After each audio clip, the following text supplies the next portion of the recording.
Oh, this isn't my Just for Fun shoot. Just having a little fun spicing up my video.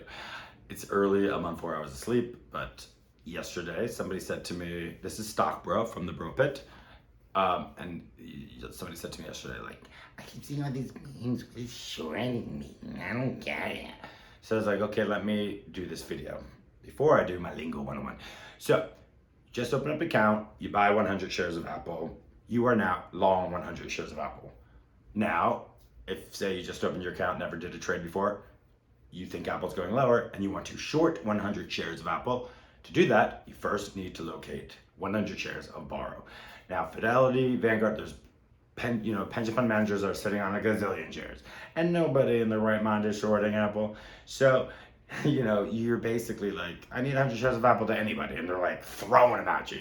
You got more lenders than you can shake a stick at. So you're getting your Apple for the cheapest, maybe 10 basis points, whatever, a year. Great. Now you can go, you can sell it, short, I'd say 140. If the next day it's trading at 130, you buy back those 100 shares.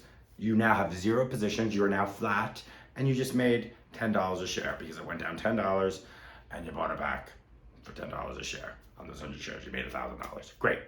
Now, in GameStop, for example, it's not so easy because everybody wants to short GameStop. Everybody would like as much bar as they can get because everyone knows it's coming down hundreds of dollars a share. And so that said, it's all about supply and demand. So the borrow fee could be 20%.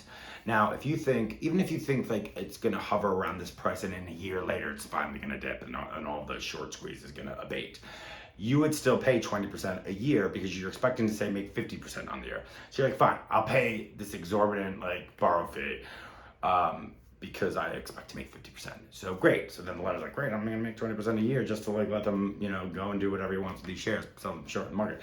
So you do that, you sell short. Now, say you sold short $1 million, say you were able to secure $1 million at 20%, you sold it short, yesterday at 400, and now today it drops 50% to 200, right?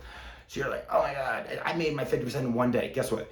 You buy it back, so you're short $1 million worth of GameStop. Now today you want to buy that back so that you can lock in your profit, move on. So you buy it back, you buy your $1 million at $200 a share, and then you tell your lender, you tell E-Trade or whoever, hey, whoever you got your borrow from, you say, go give this back to the lender. I don't need it anymore. So say it was 20% and you only had it, say you kept it for a week.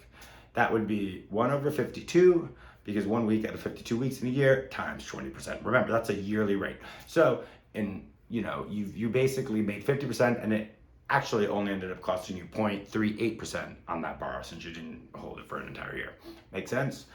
That's how it works. That's what short selling is. That's why people do it. It's as simple as that. There's some more complications. The last thing I'll say is if you hear basis points or BIPS, BIPS, it might be written BPS, or it might be just the full like BIPS, BPS, basis points. 1 basis point is 0.01%. 1% is 100 basis points. 0.5% is 50 basis points. That's it from Stock Bro. I'm gonna go back to bed. I wanted to make this video and I'm tired, and I hope this was educational. Thanks. Click subscribe.